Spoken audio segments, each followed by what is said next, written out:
Hey everyone! In today's video, I'm going to show you how to check your Salesforce email limit in 2025.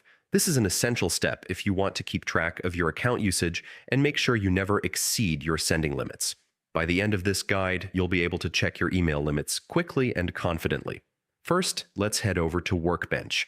Workbench is a powerful tool for interacting with your Salesforce data, and it's where we'll get all the information we need. Open your browser and navigate to the Workbench website. Once there, log in with your Salesforce credentials. Make sure your account has the right permissions to access the data we need. After logging in, you'll see the main interface. Look for the Jump to drop-down menu. It's your shortcut to the sections we need. Click it, then select REST Explorer. This feature allows you to execute API requests, which is how we'll pull information about your email limits. Next, click on Select to prepare your query. This step ensures everything is ready before running the request. Then hit Execute.